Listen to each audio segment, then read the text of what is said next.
이제 저희 교회가 4년 정도가 이제 되어졌습니다. 벌써 이렇게 되어져서 제가 이제 이렇게 저에 대한 이야기를 조금 예배 시간에 설교 시간에 이렇게 한 번씩 나누었는데 이렇게 4년 되었으니까 이렇게 반복되어지기도 하는 것 같습니다. 그래서 아마 우리 오래되신 분들은 제가 어떻게 웰링턴에 내려왔는지 또 어떻게 여러분들과 함께 여기 교회를 이렇게 세워가고 있는지 들으신 분들이 많으실 거고요.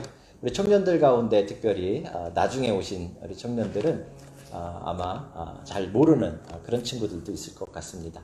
제가 2006년도에 그 오클랜드에 있는 하누리 교회에 대학부를 맡아서 사역을 한 4년 정도 했던 것 같습니다. 4년 정도를 하고 2006년도에 하누리 교회를 사임하고 나왔습니다. 나올 때 이유는 이제 공부를 조금 더 하고 싶었습니다. 그래서 석사 과정을 공부하면서 이제 이 교회를 개척하는 것을 준비하기 위해서 이제 사임을 하고 나오게 된 것이죠. 근데 그렇게 큰 소리 치면서 나오긴 했는데, 자신 있게 나오긴 했는데, 막상 이제 석사 과정을 공부하면서 이 개척할 교회를 개척을 준비하는 것이 그렇게 쉽지 않았습니다. 제일 어려운 것은 경제적으로 좀 어려웠습니다. 그래서 2007년도부터 제가 함께 제자 훈련을 하던 우리 집사님이 하시던 카페 클리닝을 맡아서 1년간 이제 카페 클리닝을 하면서 이제 공부를 같이 하게 되어졌습니다. 이 카페 클리닝 여러분 아마 대부분 안 해보셨을 텐데 이렇게 이 청소기로 미는 거랑은 조금 다릅니다. 큰 이 봉고차에 기계를 돌려서 그렇게 당기는 석션이라 하죠, 그죠? 그 스팀을 쏘면서 그걸 쫙쫙 이 물기를 다 빨아다녀야 되는데 이 기계 자체도 무겁고 이거를 계속 이렇게 쏴야 되는데 처음에는 너무 익숙하지 않아서 자고 일어나면 이렇게 손이 꽉 쥐어지지 않는 그런, 물론 이제 뭐 제가 워낙 손가락에 힘이 없어서 그런지 모르겠지만 그게 잘 안 될 정도로 힘들더라고요. 그리고 이 빈집을 청소하는 것은 괜찮은데요. 이제 보통 이 가구들이 다 있는 집을 청소를 해드려야 되는데 그럼 이렇게 보이는 데만 하는 것이 아니라 가구를 다 들어서 옮기고 청소하고 다시 놔야 됩니다. 근데 이게 가구가 무거우니까 이 몸으로 이렇게 들면은 한계가 있어서 가구 밑에 들어가서 어깨로 이렇게 들고 옆으로 옮겨놓고 청소하고 다시 그 자리에 들 때는 또 비닐을 깔아야 색깔이 변하지 않기 때문에 다시 비닐을 깔고 하는 조금 힘든 노동을 했습니다. 그렇게 한참 거의 한 8개월, 9개월 정도 이렇게 했는데요. 하루에 한 3채 정도, 2-3채 정도를 하게 되어지는데 그러니까 이삿짐을 다 들었다 놨다를 하는 거죠. 물론 계단이나 옮기진 않지만 그걸 하루에 2-3채씩 하면은 정말 몸이 너무 힘든 것 같습니다. 그래서 몸이 막 지쳐갈 때였습니다. 그날은 2채 정도를 하고 그 다음에 3번째 집이 빈집이었습니다. 빈집은 그냥 거저 먹기죠. 짐을 들 필요가 없으니까. 이것만 하면 되니까. 그래서 그 빈집에 들어가서 이렇게 이 청소기로 이렇게 스팀으로 쫙쫙 청소를 하는데, 이 거실에서 청소를 할 때 저쪽 거실 창문 쪽으로 막 해가 지고 있었습니다. 해가 막 떨어지는데 뉘엿뉘엿 지는데, 거기서 제가 이렇게 스팀을 쫙 쏘는데 갑자기 제 이 속 안에서부터 뭔가 뜨거운 게 확 올라오는 거예요. 하나님에 대한 서운함, 섭섭함, 원망. 몸은 막 힘든데 하나님 그래도 목사 안수까지 줘놓으시고 뭐 안 하겠다는 신학 공부 안 하겠다 그러는 저를 억지로 신학 공부를 시키시고, 제 생각에요. 하나님은 또 그러시겠죠. 누가 하래 네가 해놓고 이러실지 모르겠지만 하여튼 그렇게 해놓고 목사까지 만들어놨는데 하나님 지금 저는 지금 뭐 하고 있는 겁니까? 저는 지금 교회를 섬기는 것이 아니라 지금 언제까지 일을 해야 됩니까? 막 그 서러움이 막 벅차 오르는 거죠. 그래서 이 기계를 그냥 이 청소기를 옆에 놓고 막 저기서 덜덜덜덜덜 막 기름은 계속 들어가는데 그 빈집에서 엎드려서 한참을 기도를 했습니다. 막 원망을 한 거죠. 하나님 도대체 언제까지? 하나님 정말 언제까지 저렇게 두실 것입니까? 그렇게 기도를 하고 막 소리 지르고 막 그렇게 막 기계 소리가 크니까 크게 소리 질러도 모르겠더라고요. 막 그렇게 기도를 하고 났더니 속은 시원하더라고요. 하나님 앞에, 그죠? 속은 시원하더라고요. 하나님께 좀 죄송했지만 그렇게 그날 일을 마무리하고 그 다음 주가 되어졌는데 전화를 한 통화 받았습니다. 전혀 제가 오클랜드에 96년도에 이민을 왔는데요. 그래도 꽤 오래 살았는데 2007년도였어요. 거의 10년을 넘게 살았었는데 그때 한 번도 뵌 적이 없는 어떤 집사님이 저에게 전화를 해서 지금 어떤 분들이 한 교회에서 상처를 입고 나와서 본인들이 모여서 예배를 드리기 시작했는데 이 오클랜드에 있는 목사님들을 이렇게 초청해서 말씀을 듣고 있습니다. 그래서 저에게 좀 말씀을 한번 전화로 와 달라고 요청을 하셨습니다.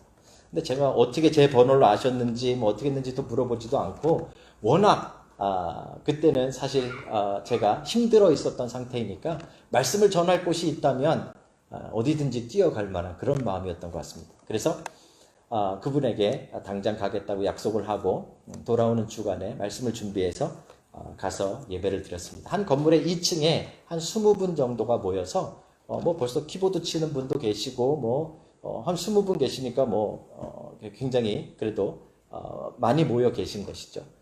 장소도 있었고 그래서 말씀을 전하고 돌아왔습니다. 그날 저녁에 또 연락이 왔습니다. 목사님 몇 주 뒤에 한 번 더 말씀을 전해주셨으면 좋겠습니다. 그래서 가서 두 번째 말씀을 전했습니다. 그랬더니 또 연락이 왔습니다. 만나면 좋겠다고.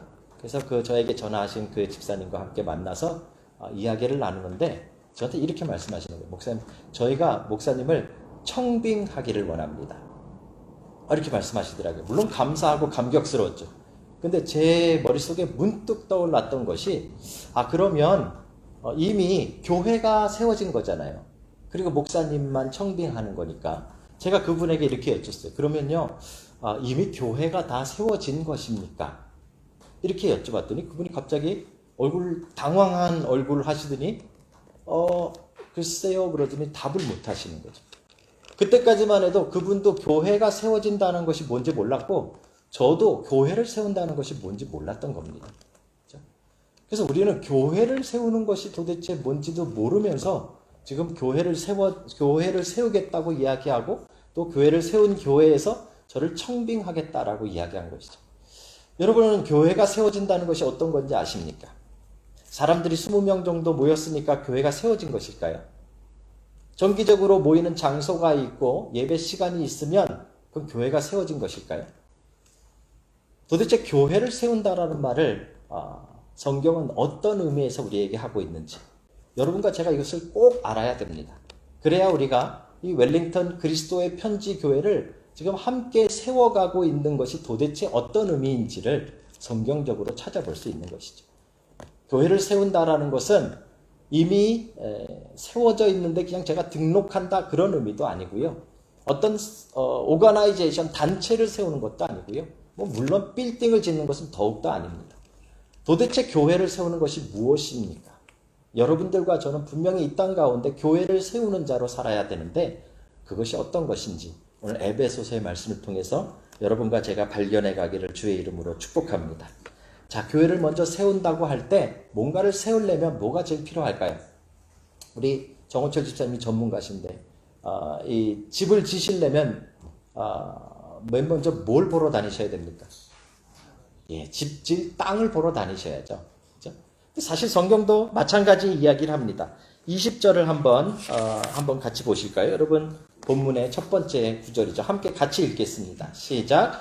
너희는 사도들과 선지자들의 터 위에 세우심을 입은 자라. 여기까지요. 이 터라는 단어가 나오죠. 그죠? 먼저 교회를 세운다라고 말할 때 먼저 여러분과 제가 생각할 것은 어디에 세워야 하는가 하는 것입니다. 오늘 본문에서는 분명히 우리가 어디에 교회를 세워야 하는가를 이야기합니다. 물론 계속 반복되어 말씀드립니다만 교회라는 이 단어는 어떤 단체, 오거나이제이션을 말하는 것도 아니고요. 또 교회라는 이 단어는 물론 건물을 말하는 건 더욱도 아닙니다. 오늘 본문에 보시면 마치 건물을 세우는 것처럼 표현을 해놨는데 그것은 그 당시에 사람들이 알아듣기 편하라고 말씀하시는 것이지 실제로 건물을 짓는 것을 교회를 세웠다라고 말하면 크게 오해하시는 것입니다. 그렇죠? 교회를 세운다라는 것은 결국 맨 처음에 이것을 기억해야 되는데 오늘 본문에 맨 처음에 등장하는 너희는 이라는 단어에 주목하셔야 됩니다. 결국 교회는 건물도 아니고 단체도 아니고 바로 여러분 한 사람 한 사람을 교회라고 성경은 부르고 있다는 것이죠. 그렇죠? 교회는 하나님의 백성들이 모인 공동체를 교회라고 말하는 것입니다. 그래서 여러분이 교회입니다. 그렇죠? 여러분이 그런데 어디에 세워지는가라고 말할 때 오늘 본문에 분명하게 사도들과 선지자들의 터 위에 세워졌다 이렇게 말합니다. 사도들이라고 이야기한다면 신약을 대표해서 이야기하는 것입니다. 사도들이 신약을 완성했기 때문에 그렇죠. 선지자들은요? 예, 구약을 이야기하는 것이죠. 결국은요, 우리가 교회인데 우리는 어디 위에 세워져야 하는가 하면 하나님의 말씀 위에 세워져야 된다라고 이야기하는 것입니다. 좀 구체적으로 말씀드리면 여러분과 제가 무엇을 행동하고 결정하고 살아갈 때 그 터가, 그 행동의 기초가, 또 그 행동의 동기가, 또 그 행동의 이유가 하나님의 말씀이어야 한다 이 말입니다. 하나님의 말씀이 아니라 여러분의 생각과 지혜와 다른 사람의 조언에 따라서 여러분의 인생이 결정되고 움직여진다면 죄송하지만 교회가 아니라는 말입니다. 교회는 바로 하나님의 말씀의 터 위에 행동하고 결정하고 움직이는 사람들이 모인 것을 교회라고 이야기하는 것이죠. 그래서 교회의 터는 오직 하나님의 말씀밖에는 없다라는 것입니다. 목회를 하다 보면 많은 분들이 이런 질문합니다. 목사님, 장로교는 다 좋은데 설교가 좀 긴 것이 아닙니까? 저도 가끔 그런 생각을 합니다. 설교가 좀 길지 않을까?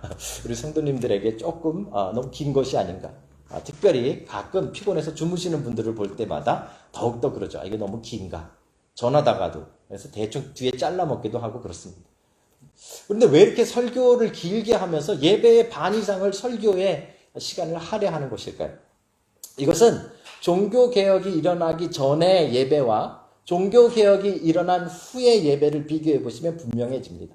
종교개혁이 일어나기 전의 예배는 우리가 지금의 천주교의 미사라고 부르던 예배 형식인데 이것은 말 그대로 예배를 구경하는 것입니다. 여러분과 그 다음에 이 앞에 강단이 굉장히 떨어져 있습니다. 그래서 사제들이 앞에서 여러 가지 퍼포먼스를 보여주시면서 예배를 인도해 갑니다. 라틴어로 인도해 갔죠. 앉아있는 사람은 라틴어를 모르더라도 앉아 있습니다. 뭔 일이 벌어지는지 하나도 모르지만 눈으로 보고 돌아가는 것을 그 당시에 예배라고 불렀던 것이죠. 종교개혁이 일어나면서 제일 크게 바뀐 것이 바로 이것입니다. 바로 하나님의 말씀이 예배 안에 중심이 되게 되는 것이죠. 그래서 제가 여러 번 설명을 드리죠. 특별히 한국 장로교회 또는 정말 말씀 중심의 교회들의 상징적 의미가 무엇인가 하면 강대상을 가운데 둔다라는 것입니다. 이건 목사가 잘생겨서 가운데 쓰려고 그러는 것이 아니라 하나님의 말씀을 전하는 그 강단이 가운데 있다 이 말입니다. 이 교회도 여기 없죠. 보통 저쪽에 독수리가 있죠. 그죠? 말씀 전하시는. 그리고 이게 맨 가운데 있죠. 이건 뭐죠? 예, 장로교에서는 커뮤니언 테이블, 성찬 테이블이라고 부르고 또 여기 앵글리칸에서는 이건 알타라고 부릅니다. 제단이라고 부릅니다. 그러니까 우리의 예배랑 조금 다르게 여기의 예배 형식은 제사를 지내는 것 같은 이것을 보여드리는 것이 예배입니다. 근데 우리는 그렇지 않습니다. 우리 예배의 핵심과 중심은 하나님의 말씀이죠. 이것은 목사가 얼마나 말을 잘하느냐를 보려고 하는 것이 아니라 여러분이 오늘 받은 이 말씀을 가지고 그것이 이유가 되고 그것이 근거가 되고 그것이 원인이 돼서 여러분의 삶이 그 위에 세워지라고 말씀을 전하는 것입니다.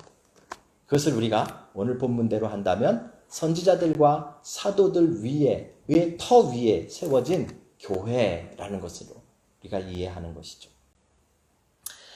실제로 제가 오클랜드에 있을 때 많은 교회에 대한 많은 생각들을 했는데요. 먼저 제 자신을 좀 돌아봤을 때 목사님들이 이거를 오해하는 겁니다. 목사님들이 암만 해도 목사가 되니까 나이가 어린데도요. 제가 목회를 시작할 때 2007년도에 아까 말씀드렸던 그분들과 이제 교회를 개척하고 예배를 드리기 시작할 때 집사님 한 분이 막 이제 식사 준비를 한다고 의자를 나르시는데요. 그분이 1950년생이셨어요. 그래서 제가 너무 죄송해서, 집사님 제가 할게요. 왜 집사님이 이거, 이렇게 연세 드신 집사님 이거 하세요? 그랬더니요. 제가 막내예요. 그러시더라고요. 다른 분들이 49년생, 46년생 이랬던 거죠. 그죠? 50년생이 막내셨어요. 50년생, 46년생, 우리 장로님 연세 되시는 분들이 봤을 때 저는 거의 아들뻘이었던 거죠. 그죠? 30대 중반이었으니까. 그런데도 불구하고 아들임에도 불구하고 저를 굉장히 존중해주고 저를 굉장히 대우해줍니다. 그 이유가 뭘까요? 그거는 제가 특별히 목사라는 타이틀을 가지고 있기 때문이 아니고요. 그것은 제가 전달하는 말씀에 있는 겁니다. 그렇죠? 여러분들이 목회자를 존경하고 목회자를 섬기고 목회자를 위하는 이유는 그를 통해서 하나님이 말씀하시기 때문이지 다른 이유는 하나도 없습니다. 근데 목사님들이 자꾸 이 부분에서 저를 포함해서 실수하는 겁니다. 대우를 받다 보니까 자기를 대우해 주는 걸로 착각하는 거죠. 그렇죠? 자기가 존경받고 자기가 조금 이렇게 뛰어나서 사람들이 대우해 준다라고 목사들이 자꾸 착각하게 되어지는 것입니다. 이 종교개혁 이후에 이 개신교에서는 목사는 이 타이틀이 아닙니다. 여러분보다 높은 사람이 아닙니다. 여러분과 모든 성도는 다 동일합니다. 장로도 동일하고 다 동일합니다. 그럼에도 불구하고 목사를 존경하는 이유는 그를 통해서 하나님의 말씀이 선포되고 말씀을 품고 있기 때문에 그런 것이죠. 목사님들이 이 부분을 많이 실수하고 있구나라는 것을 제가 묵상을 했습니다. 그런데 이 부분을 지적하는 그런 어떤 집사님들이 계셨습니다. 저도 공감합니다. 오늘날 교회의 문제점이죠. 그래서 그분이 오클랜드에 계신 분인데 글을 써가지고 인터넷에 올렸는데 한국에서 아주 대박이 났습니다. 그래서 많은 사람들이 그분의 생각에 동조했습니다. 맞다. 오늘날 교회는 너무 목사 중심이고 너무 설교 중심이고 너무 시스템이 이렇게 돼 있고 무슨 계급 사회 같고 이렇게 해가지고 그를 사람들이 동조하기 시작했습니다. 결국 저도 물론 많은 부분 그 생각에 동조합니다. 근데 그 동조하시는 분들이 모여서 이제 예배를 드리기 시작했습니다. 소위 말해서 우리가 가나안 교회가 생긴 겁니다. 가나안 교회 여러분 들어봤죠? 안나가를 거꾸로 해서 가나안 교회입니다. 그래서 교회에 상처를 있거나 교회에 불만이 있거나 교회에 어려움을 지적해서 나오신 분들이 모여가지고 이제 이럴 거면 차라리 우리가 정말 신선한 교회, 새로운 교회, 완전히 환상적인 교회를 한번 세워보자 하고 그분들이 모여서 예배를 드리기 시작한 것입니다. 그분들 가운데는 장로님들도 계셨고 그분들 가운데는 유명하신 목사님도 몇 분 계셨고 그분들 가운데는 아주 훌륭한 집사님들도 계셨습니다. 놀랍게도 제가 여기 내려오기 전에 그 예배는 몇 번 드려지지 못하고 멈춰졌습니다. 뭐가 문제일까요? 그분들이 잘못된 걸까요? 저는 아니라고 생각합니다. 그분들이 지적하는 많은 문제점들이 다 실제이고 사실입니다. 그런데 한 가지 우리가 놓치지 말아야 될 것은 그 놀라운 지적과 비판과 날카로운 그 아이디어 위에도 교회는 세워지지 않는다. 희한하죠. 그렇죠? 이럴 거면 내가 이렇게 한번 잘해봐야겠다라는 그런 꿈을 가진 목사님일지라도 그 생각 위에는 교회가 세워지지 않습니다. 왜요? 교회는 오직 하나님의 말씀 위에만 세워지기 때문에 그런 것입니다. 제가 2007년도에 그 교회에서 심을할 때 한 집사님이 저를 찾아왔습니다.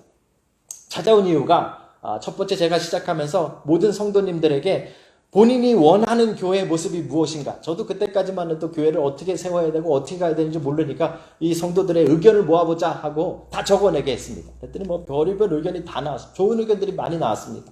이런 교회가 됐으면 좋겠습니다. 이런 교회가 됐으면 좋겠습니다. 그래서 그걸 다 모아서 제가 이제 이런 교회가 되면 좋겠구나라고 그림을 그리기 시작할 때 그분이 저를 찾아왔습니다. 그리고 저에게 이렇게 얘기했습니다. 목사님, 제가 사실은 오래전에 제 지인들과 저 아는 친구 몇몇 분들과 교회를 개척하려고 했습니다. 집사님이 교회를 개척하시려고 했습니까? 예, 교회를 개척하려고 했는데 가장 문제가 없는 교회를 만들고 싶었습니다. 그래요? 그럼 어떻게 하셨습니까? 그때 아이디어가 본인이 20-30만 불을 내고 또 다른 분도 20-30만 불을 내고 이 친구분들이 해서 돈을 모아서 성도들은 헌금을 안 내는 교회. 혹하십니까, 여러분? 헌금을 안 내는 교회를 만들어야겠다. 그렇게 아이디어를 내셨대요. 그분들이 생각할 때는 오늘날 교회가 여러 가지 문제 가운데 특별히 돈에 대한 문제가 심각해지니까 차라리 그럴 거면 성도들이 헌금도 전혀 내지 않고 모든 운영과 그다음 목회자 월급까지도 본인들이 마련한 기금에서 다 사용을 하면서 이렇게 운영하는 교회를 만들면 좋겠다. 그런 문제가 없겠지라고 생각을 했다라는 것이죠. 그래서 어떻게 됐습니까, 집사님? 근데 그분들이 다 흩어져가지고 결국은 그 교회는 세우지도 못했답니다. 제가 속으로 생각했습니다. 다행입니다. 물론 그분에겐 안타깝네요 그랬죠. 근데 사실은 다행이죠. 그렇죠? 교회는 재정 위에 세워지지 않습니다. 돈이 많이 있다고 교회 공동체가 잘 쓰지 않습니다.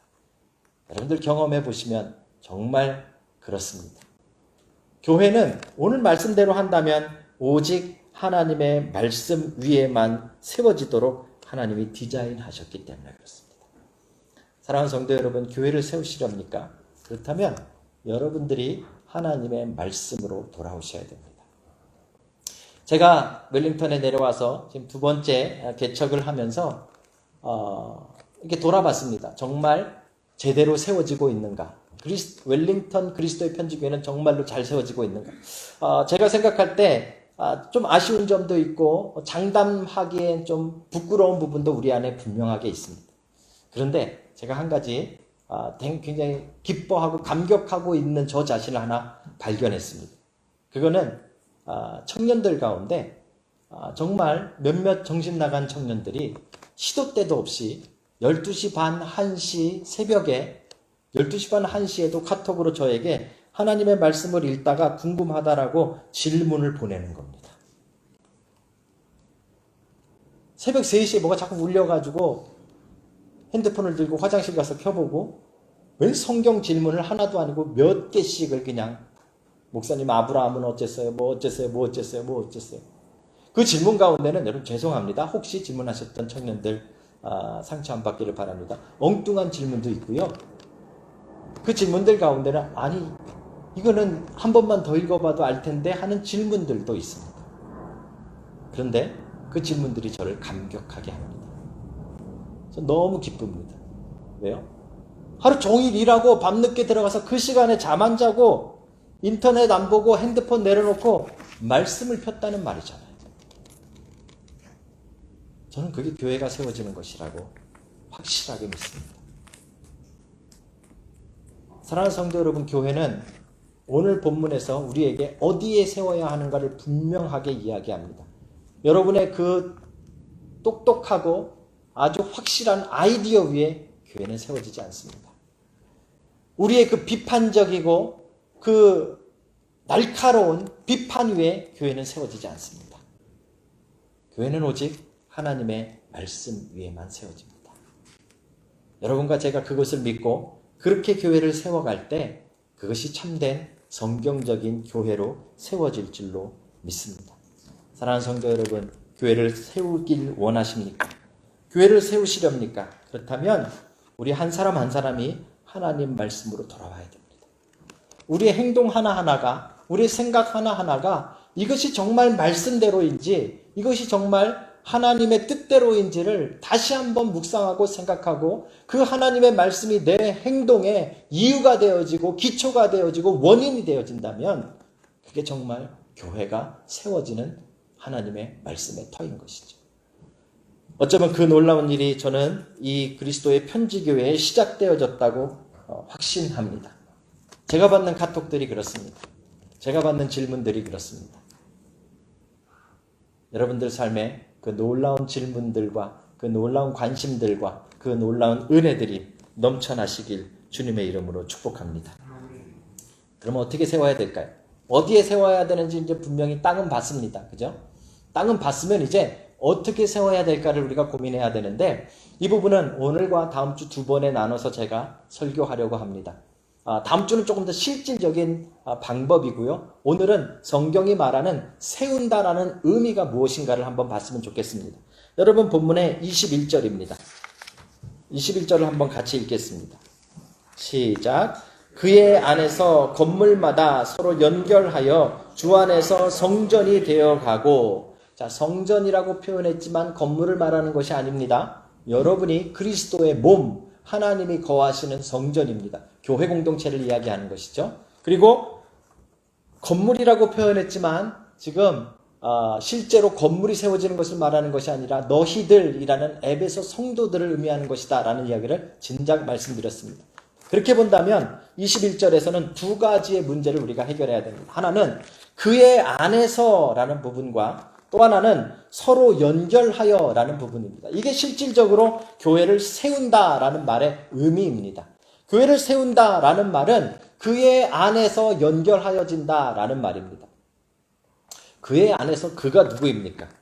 우리 사실 에베소서 전체가 하나님의 교회에 대한 이야기인데 우리 지난주에 나눴던 말씀인 2장 10절 말씀을 통해서 오늘 21절을 보시면 그 이야기가 분명해집니다. 제가 10절 말씀은 읽어드리겠습니다. 우리는 그가 만드신 바라 그리스도 예수 안에서. 어디 안에서요? 그리스도 예수 안에서. 지금 그의 안에서라고 말하는 그는 여러분도 아니고 저도 아니고 건물도 아니고 바로 10절에서 이야기하고 있는 그리스도 예수 안에서라는 말입니다. 이 표현은 계속 반복되어집니다. 이 12절에도 나오죠. 처소가 되기 위하여 그리스도 예수 안에서라는 표현을 쓰고 있습니다. 그렇죠? 그렇다면 또 한 가지의 문제인 서로 연결하라라는 이 말이 무엇인가 하면 10절을 통해서 다시 보시면 그리스도 예수 안에서 선한 일이라는 표현이 나오죠. 우리 지난 시간에 봤던 선한 일입니다. 성경에 선한 일이라고 말할 때 여러 가지 의미를 가지고 표현하는 경우들이 참 많이 있습니다. 우리는 선한 일 하면 맨 처음에 생각나는 것이 어려운 사람들을 도와주고 아프리카에 굶는 아이들에게 돈을 보내주고 하는 착한 일을 생각하죠. 그런데 에베소서 1장 10절에서 2장 10절에서 이야기하고 있는 선한 일은 그것을 말하는 것이 아니라 오늘 21절과 연결하여 볼 때 서로 연결되어지다라는 것이 곧 선한 일을 말하는 것입니다. 그렇죠? 교회를 세운다라는 말은 그리스도 안에서 서로 연결되어지는 그 선한 일을 통해서 세워진다라고 우리에게 분명하게 이야기하고 있는 것입니다. 그렇다면 서로 연결하여진다라는 것은 무엇입니까? 서로 연결되어지다 또는 뒤에 보면 함께 지어지다라는 이 표현, 우리 다음 주에 조금 더 구체적으로 이야기할 이 표현은 바로 무엇인가 하면 나와 다른 성도 간의 관계를 이야기하는 것입니다. 그렇죠? 성경은 계속해서 우리 한 사람 한 사람이 교회이지만 우리 한 사람 한 사람이 하나님께 나아가는 도 닦는 것을 이야기하고 있지 않습니다. 신앙은 혼자 기도하시고 혼자 열심히 해서 도 닦는 것이 아닙니다.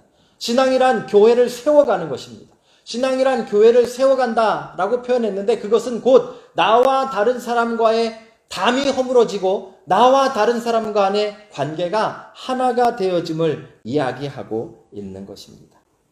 18절을 한번 제가 읽어드리겠습니다.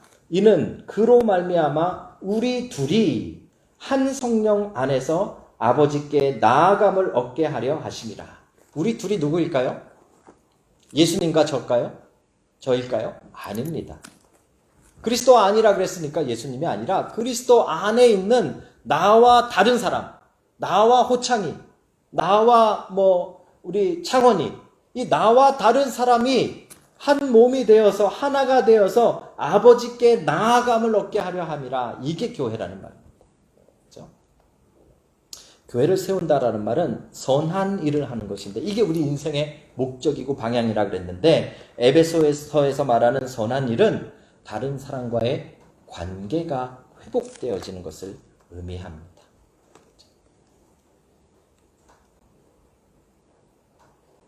제 아내와 제가 서로 알게 된 게 따져보니까요 90년도부터 처음 봤으니까 1990년도에 한 30년이 넘은 것 같습니다. 30년 넘게 제 아내를 알고 또 함께 살고 했는데 살면 살수록 제 아내가 많이 하는 이야기가 무엇인가 하면 나는 당신을 잘 모르겠어. 당신은 나를 잘 모르는군요. 이 이야기를 참 많이 하더라고요. 아마 이런 이야기 하는 거 일부 예배 때는 제가 안 했으니까 제 아내가 잘 모를 겁니다. 끝나고 특별히 이 부분을 코멘트 안 해주시면 감사하겠습니다. 제 아내에겐 흠이 하나 있습니다. 이게 자랑도 아니고 흉도 아닌데요. 그 흠이 무엇인가 하면 공부병에 걸려 있습니다. 공주가 아니라 공부. 공부를 그렇게 좋아합니다. 뭘 배우고 제가 볼 때는 이제 그만해도 될 텐데 계속 지금도 상담학 공부, 원래 디자이너입니다. 디자인 공부 다 끝나고 여기 왔는데 여기서 또 상담학 공부를 하고 상담학 공부도 끝났는데 지금은 또 성경적 상담학이라고 또 새로운 공부를 계속합니다. 그래서 지금 이 공부에 중독스러운 여인과 제가 함께 살고 있습니다.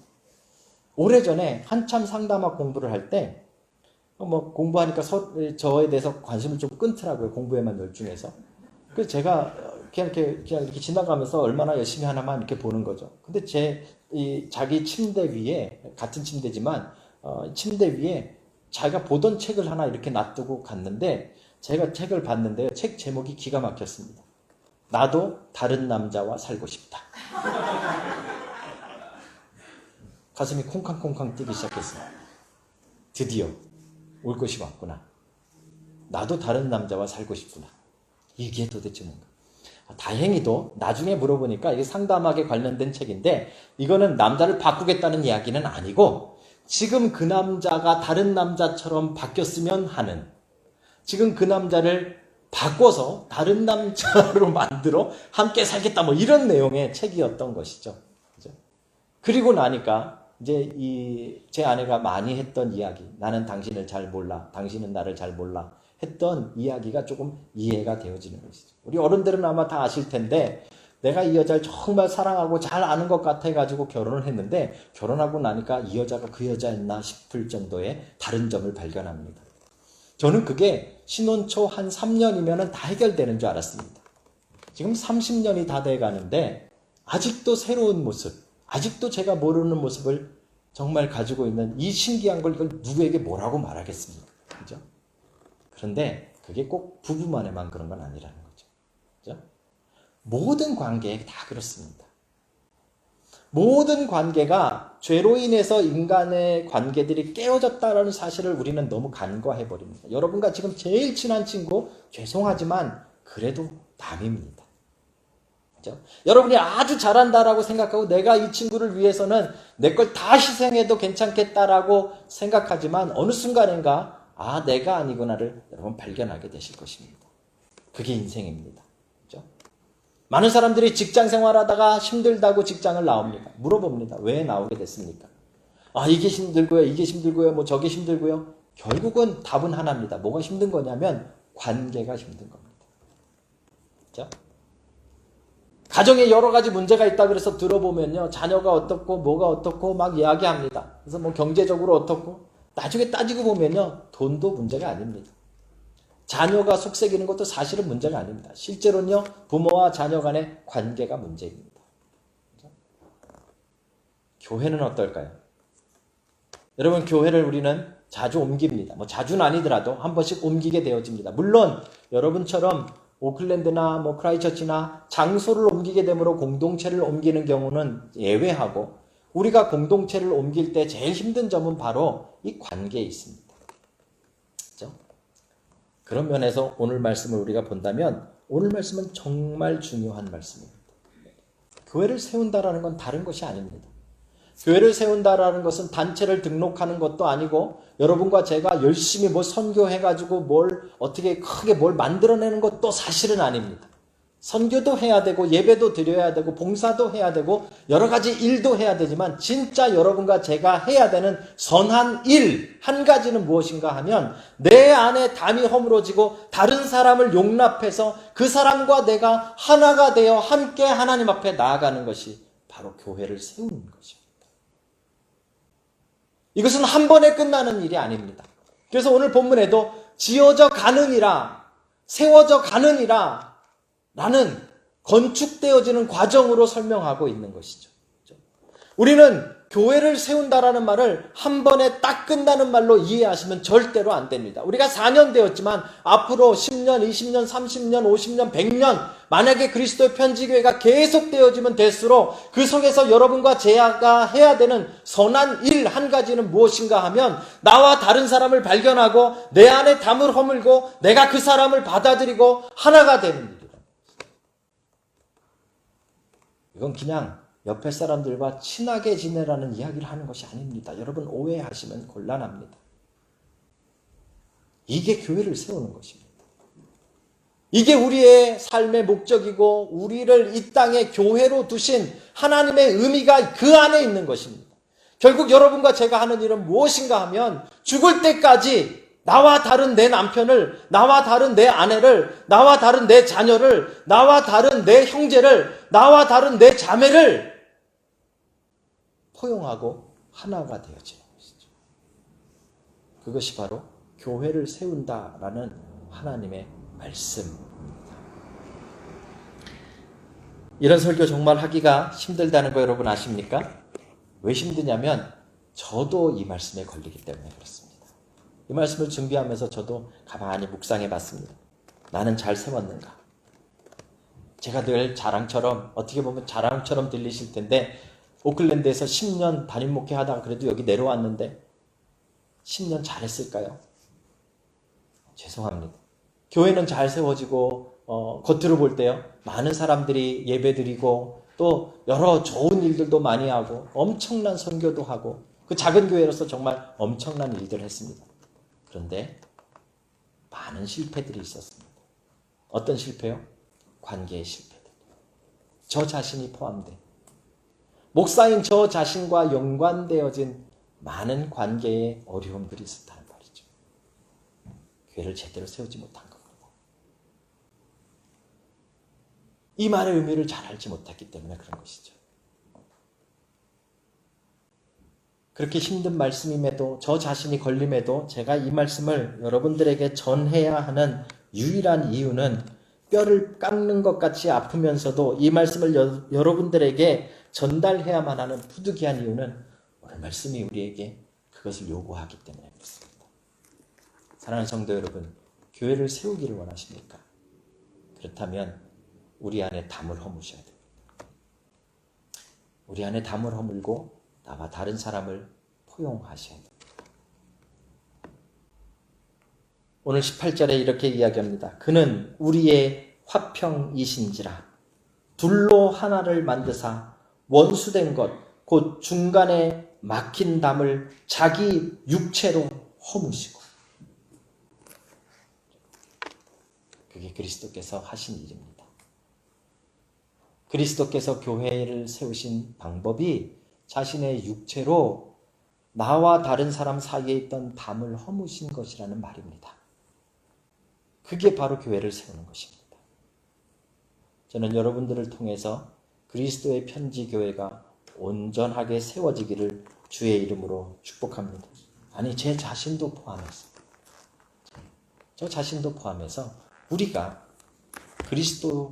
그리스도의 거룩한 몸인 이 교회 공동체를 온전하게 세울 수 있기를 주님의 이름으로 축복합니다.